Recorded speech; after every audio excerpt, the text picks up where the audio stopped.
नमस्कार किसान साथियों, मैं आशुतोष पांडे हूँ, गाजीपुर जिले के बहावरपुर ब्लॉक से। आज हम लोग हैं कृषि विज्ञान केंद्र गाजीपुर में और हमारे साथ हैं प्लांट प्रोटेक्शन के कृषि वैज्ञानिक डॉक्टर ओमकार सर। तो हम लोग बात करेंगे मटर में लगने वाले रोग और कीटों के बारे में कि कैसे जो उनमें कौन कौन से मुख्य रोग लगते हैं, उनका निदान क्या है और कौन कौन से कीट हैं और कैसे हम लोग उनको खत्म कर सकते हैं ताकि हम लोग ज़्यादा से ज़्यादा उत्पादन ले सकें। तो सर आगे वीडियो में बताएंगे उसके बारे में, तो सर प्लीज़। जी नमस्कार। देखिए, जैसे मटर की बात हम लोग करें तो मटर एक रबी की मुख्य फसल है और हमारे यहाँ रबी की फसल में मटर को दलहनी के तौर पे लिया जाता है और इसका एक काफ़ी बड़ा रकबा है, काफ़ी बड़ा दायरा है। लेकिन जहाँ तक हम लोग मटर की बात करें तो एक तो ये खाने में इस्तेमाल होता है, सब्जी के तौर पे इस्तेमाल होता है, वहीं पर इसको पशु चारा के तौर पे भी इस्तेमाल किया जाता है जी। लेकिन हमारे यहाँ का जो उत्पादन है मटर का वो काफ़ी ज़्यादा प्रभावित होता है उससे रोग और कीटों की वजह से। अगर सही समय पे अगर हम लोग को जानकारी ना हो रोगों के बारे में और कीटों के बारे में तो उचित हम लोग प्रबंधन नहीं कर पाते हैं, और अगर उचित प्रबंधन नहीं करते हैं तो जिसकी वजह से हमारे जो मटर का फसल है उसमें काफ़ी ज़्यादा क्षति पहुँचती है, हमारे किसान भाइयों की काफ़ी ज़्यादा इसमें पैसा खर्च होता है जी। तो इसमें कई प्रकार के रोग लगते हैं। सबसे पहले हम लोग रोग की बात करें तो जो सबसे खतरनाक इसमें एक बीमारी लगती है उसे हम लोग पाउडरी मिल्ड्यू कहते हैं जी सर। पाउडरी मिल्ड्यू इसकी बहुत ज़्यादा खतरनाक बीमारी है, जो कि अगर लक्षण की बात करें तो पौधे के जो आपका पत्तियां हैं तो पत्तियों के ऊपरी हिस्से में अगर हम लोग देखें तो वहाँ पर इसके कुछ सिम्टम्स दिखाई देते हैं और इसमें जो है कि सफ़ेद रंग के आपके जो है कि चूर्ण की तरह इसमें दिखाई देगा आपको लक्षण, और ये धीरे धीरे ये जो चूर्ण है उसका आकार बढ़ता चला जाता है और बढ़ने के बाद से इसमें क्या होता है कि ये आपस में मिल जाते हैं और फली के साथ साथ जो तना है उसको भी ये प्रभावित करते हैं।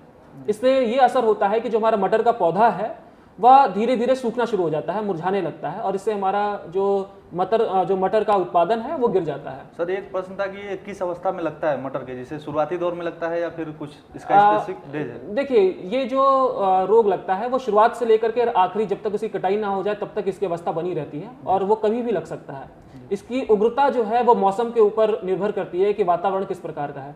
ये जितने भी हमारे पास खरपतवार होते हैं हमारे खेत में या जितने भी जंगली पौधे उगते हैं वहां पर इसका जो रोग कारक है वो निवास करता है, और जैसे ही वातावरण अच्छा मिलता है अनुकूल मिलता है वैसे ही वो तुरंत जो है कि आक्रामक अपना स्वभाव ले लेता है और धीरे धीरे फैलना शुरू हो जाता है। तो खरपतवार का नियंत्रण भी बहुत जरूरी है और साथ ही साथ ये जब रोग लगे, जब हमको दिखाई दे तो इसमें हम लोग को कुछ प्रबंधन करना है। जैसे कि सबसे पहले हम लोग बात करते हैं, अगर इस रोग को अगर आने की संभावना रहती है या किसान भाइयों को पूर्व में भी ये रोग अगर लगा हुआ है उनके खेत में, तो ये जरूरी है कि हम लोग बीज शोधन करने के बाद से ही हम लोग मटर की बुआई करें। बीज शोधन करने के लिए हमारे पास बहुत सारे विकल्प मौजूद हैं। रासायनिक एक विकल्प है, दूसरा आपका जो है कि जैविक तरीके से भी हम लोग इसको बचा सकते हैं या बीज उपचार कर सकते हैं।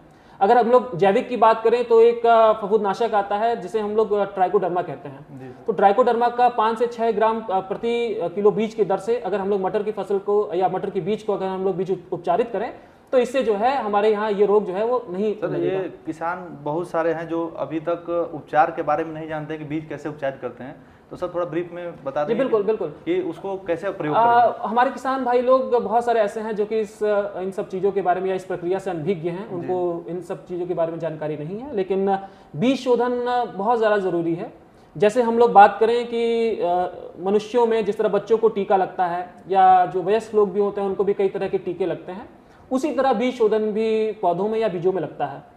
ये एक तरह का टीकाकरण है जो कि बीजों में हम लोग करते हैं। इससे क्या होता है कि बीजों के ऊपर एक सुरक्षा कवच बन जाता है, जो कि हम लोग बात करें कि चाहे रासायनिक तरीके से आप कर रहे हैं या जैविक तरीके से कर रहे हैं, तो वो दवा का प्रभाव क्या करता है कि बीज के इर्द गिर्द चारों तरफ फैल जाता है और एक सुरक्षा कवच बना देता है, जिसकी वजह से जो हमारे चाहे कीट पतंगे हों, चाहे आपके जीवाणु हों, विषाणु हों या आपके जो कवक हैं या जिसको हम लोग फंगस कहते हैं, वो हमारे बीजों को उसके ऊपर प्रभाव नहीं डाल पाता है, उस पर आक्रमण नहीं कर पाता है, हमारे बीज सुरक्षित हो जाते हैं।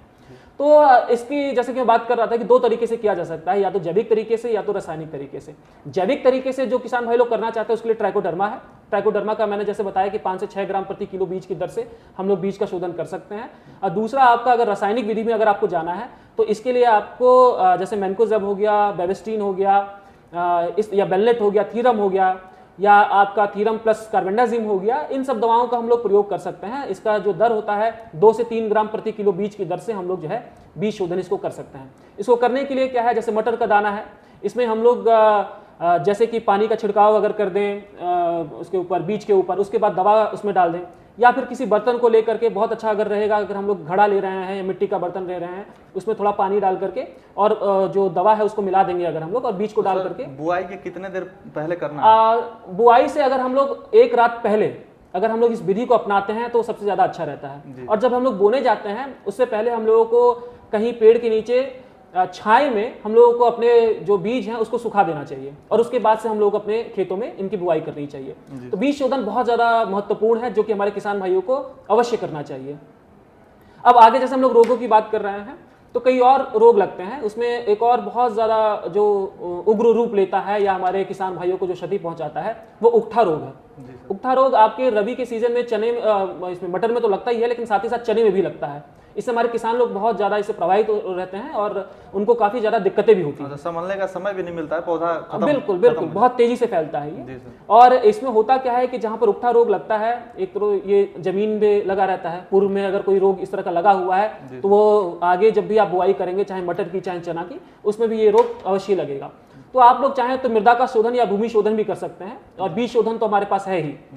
तो ये हम लोग मृदा शोधन करने के बाद से बीज की बुआई करते हैं तो हमारे पास डबल इफेक्ट पड़ता है। एक तो बीज भी बचा रहेगा और बीच में हम लोग बीज शोधन से बच रहे हैं, और मृदा शोधन करने के बाद से जो मृदा जनित जितने भी रोग हैं उससे भी हम लोग इसको छुटकारा मिल जाएगा। इसको करने का तरीका अगर मैं बताऊं तो अगर हम लोग सड़ी हुई गोबर की खाद लेते हैं, या गोबर की खाद अगर हम लोग को कहीं से मिल जाता है, अगर 70 से 75 किलो गोबर की खाद लेते हैं और उसमें हम लोग ट्राइकोडर्मा विरिडी या आपका सूडोमोनास आता है, इन सबको मिला करके हम लोग उसमें जो है कि 2 से 2.5 किलो आपका ट्राइकोडर्मा रहेगा, 70 से 75 किलो आपका गोबर की खाद रहेगी, उसको एक पेड़ के नीचे छाए में रख देना है और उसमें मिला करके छोड़ देना है। निरंतर उसमें पानी का छिड़काव देते रहना है। 8 से 10 दिन बाद क्या होगा कि जितना भी आपका गोबर की खाद होगा सब ट्राइकोडर्मा में तब्दील हो जाएगा। उसको ले जाकर के हम लोग अपने खेतों में जब हम लोग जुताई करेंगे तो आखिरी जुताई से पूर्व हम लोग वहां डाल देंगे, और जब जुताई होगी तो सारा का सारा ट्राइकोडर्मा जो है वो आपका खेत में फैल जाएगा। इस प्रकार से आपका जो भूमि का जो हम लोग उपचार की बात कर रहे हैं या मृदा शोधन की बात कर रहे हैं, वो हमारा जो प्रक्रिया है वो पूर्ण हो जाएगा। तो इससे हम लोग कई प्रकार के रोगों से भी मुक्ति मिल जाएगी। एक जो मुग्धा रोग की बात कर रहा हूं इससे तो मिलेगी, लेकिन एक जड़ सड़न रोग होता है या पत्ता झुलसा रोग होता है, तो इस तरह के जो रोग होते हैं उससे भी हम लोगों को निजात मिल जाएगा। उकठा रोग के लिए सबसे महत्वपूर्ण ये चीज है कि हम लोगों को पानी कम कर देना है, यानी कि सिंचाई जो है सिंचाई को कम कर देना है। अगर नमी वहां पर ज्यादा रहती है जहां उकठा रोग लगता है तो उकठा बहुत तेजी से फैलता है। हम लोग कई बार किसानों से सुनते हैं कि जब हम लोगों ने इस तरह नहीं फैलता है, लेकिन जब हम लोगों ने सिंचाई कर देते हैं या आखिरी सिंचाई करते हैं या पानी डालते हैं तो चना में चाहे मटर में बहुत तेजी से उकठा रोग फैल जाता है। तो ये रोग जब फैलता है तो बहुत तेजी से फैलता है, कंट्रोल करना बहुत मुश्किल होता है। सर उसमें सिंचाई की पद्धतियां भी निर्भर करती हैं, जैसे जो फ्लड इरिगेशन होता है, जैसे जो बाढ़ विधि से सिंचाई करते हैं तो उसमें ज़्यादा चांसेस होते हैं जहाँ तक है बात है, और जो स्प्रिंकलर होता है जो जैसे बारिश की तरह जो बरस रहा है पानी खेत में जो मशीन के थ्रू, तो उसमें कम होता है क्योंकि जो पानी होता है वो लिमिटेड लगता है। तो उस पर सर कुछ? जी बिल्कुल, देखिए ऐसा होता है कि जैसे आप फ्लड इरिगेशन की बात कर रहे हैं, इसमें अगर हम लोग सिंचाई करते हैं किसी भी फसल में, जैसे कि मटर की हम लोग बात कर रहे हैं, तो फ्लड इरिगेशन से क्या होता है कि एक तो पानी का वेस्टेज होता है, ज्यादा पानी उपयोग में आता है। दूसरा क्या है, उकठा रोग जो कि आपके पौधे के निचले हिस्से में लगता है, तो रोग कारक या जो उसके कवक होते हैं, जो कि मुख्यतः आपके फ्यूजेरियम नामक जो कवक है या फंगस है, उससे ये फैलता है। और पौधे के क्योंकि निचले हिस्से में, निचले पत्तियों में और जमीन के नीचे ये ज्यादातर रहता है, जो कि जड़ की हम लोग बात करें वहां पर ज्यादा रहता है, तो पानी के माध्यम से ये बहुत तेजी से फैलने लगता है। तो एक तो ये बहुत उग्र रूप ले लेता है पौधे की बात करें, और जहां तक फैलाव की बात करें तो नमी जैसी रहेगी, जैसे फ्लड इरिगेशन की बात कर रहे हैं, पानी जितनी दूर तक जाएगा, जितनी मात्रा में रहेगा, उतना ही ज्यादा ये जो कवक है वो फैलना शुरू हो जाता है। और जहां तक हम लोग स्प्रिंकलर की बात करें या सबसे अच्छा हम लोग का ड्रिप इरिगेशन रहता है उसकी बात करें, इस तरह के किसी भी पौधे में अगर सिंचाई की पद्धति हम लोग अपनाते हैं तो वहां पर एक तो पानी की बचत हो जाती है, दूसरा क्या है कि जो रोग कारक है वो फैलता नहीं है, क्योंकि पानी जो है वो सिर्फ आपके जड़ों के पास ही गिरता है, या जो पौधा होता है सिर्फ उसी के पास ही गिरता है। तो हमारा जो रोग कारक है उसको एक स्थान से दूसरी जगह स्थान पर फैलने का या बढ़ने का मौका नहीं मिलता है। तो ये पद्धति बहुत अच्छी पद्धति है, लेकिन हमारे किसान भाइयों के पास इस तरह की सुविधाएं जो है वो अभी भी मुहैया नहीं है। जो कि ड्रिप इरिगेशन की बात करें या स्प्रिंकलर की बात करें, तो किसान भाई लोग के पास नहीं, तो वो फ्लड इरिगेशन ही करता है। तो अगर मटर की हम लोग जहाँ तक बात कर रहे हैं, तो एक बहुत ही मिनिमम जो है वो इरिगेशन इसमें दे, कम पानी की आवश्यकता होती है तो कम पानी दे, और अगर नमी ज़्यादा रहेगी तो ये तेजी से फैलना शुरू हो जाएगा। अगर लक्षण की बात करें, उकठा रोग में क्या होता है कि निचली पत्तियां पीली होने लगती है। अगर हम लोग जड़ को काट करके या ऊपरी सतह को अगर पत्ते का तने का अगर काट करके देखें, चाहे उसको बीच से विभाजित करके देखें या चाकू से काट करके देंगे, तो बदरंगा उसमें रंग जो है वो दिखाई देगा। और अगर फ्यूजेरियम जो होता है कवक उससे फैलता है, तो जड़ से लेकर के ऊपर की तरफ, सिरे की तरफ अगर हम लोग उसको अगर चीर कर देखते हैं तो काले रंग का एक धारी दिखाई देगा। उससे हम लोग ये पता लगा सकते हैं कि ये उकठा रोग इसमें लगा हुआ है। तो इसके नियंत्रण के लिए जो मैंने बताया आपको, चाहे भूमि शोधन हो चाहे आपका बीज शोधन है, वो कर सकते हैं। खड़ी फसल में अगर इस तरह की अवस्था आती है तो एक तो हम लोग को सिंचाई कम कर देना है, नमी को कम रखना है, और दूसरी चीज क्या है कि खड़ी फसल में हम लोग मैनकोजेब का हम लोग इस्तेमाल कर सकते हैं। मैनकोजेब 2 ग्राम प्रति लीटर की दर से जो केमिकल है उसका घोल बना करके हम लोग छिड़काव कर सकते हैं। हेक्साकोनाजोल या प्रोपिकोनाजोल नामक जो दवा आती है उसका 1.5 ml प्रति लीटर की दर से घोल बना करके अपने खेतों में हम लोग को छिड़काव करना है। तो इस प्रकार से जो है हम लोग जो उकठा रोग है उससे हम लोगों को निजात मिल जाएगा। जड़ सड़न जो रोग है या जड़ जिसे रूट रॉट कहा जाता है, वो भी इसी तरह लगता है। उसके बचाव के लिए भी हम लोग इस तरह का जो पद्धतियां हैं इसको हम लोग अपना सकते हैं। इसके बाद हम लोग बात करें, एक और रोग लगता है उसे डाउनी मिल्ड्यू कहा जाता है। तो डाउनी मिल्ड्यू भी मटर का बहुत ही खतरनाक बीमारी है। इसमें क्या होता है कि मटर के पौधे में जो पत्तियां होती हैं, ऊपरी जो सतह होती है पत्तियों की, उस पर पीले रंग के आपको धब्बे दिखाई देंगे और वो कभी कभी भूरे रंग के भी हो जाते हैं। तो इस तरह का अगर लक्षण दिखाई देता है तो इसका मतलब ये होता है कि डाउनी मिल्ड्यू है। वो एक और रोग होता है जिसे रस्ट कहा जाता है, रतुआ लगता है। अच्छा सर, जी। तो रतुआ रोग जो है कि वो मटर में लगता है। उसमें भी क्या है कि पत्तियों के ऊपर आपके पीले कलर का जो है वो धब्बा लिए रहता है, और उसमें जो है जिसे रस्ट कहा जाता है, या हम लोग जैसे किसी आयरन की बात करें या फिर आपके लौह तत्व की बात करें, तो लौह में क्या होता है, जिस तरह जंग लग जाता है, तो जंग की तरह होता है कि पीले रंग का होता है और नारंगी रंग लिए होता है। ये पीले रंग का रहेगा और कभी कभी जो उग्र मात्रा में हो जाएगा, जैसे जैसे इसका दिन बढ़ेगा, जैसे प्रचुर होगा, मैच्योरिटी आएगा, ये नारंगी रंग में बदल जाएगा। तो वो रस्ट रहता है, रतुआ रोग जिसे कहा जाता है। तो उसके उपचार के लिए भी जैसे कि हम लोग बीज शोधन कर सकते हैं। दूसरा चीज क्या है कि खड़ी फसल में अगर लग रहा है तो हम लोगों को जो है कि मेटालेक्सिल दवा है प्लस मैनकोजेब की दवा है, उसका मिक्सचर का हम लोग इस्तेमाल कर सकते हैं, और रतुआ रोग जो है उससे हम लोग जो है काबू कर सकते हैं, और इस तरह से रोग प्रबंधन हम लोग कर सकते हैं।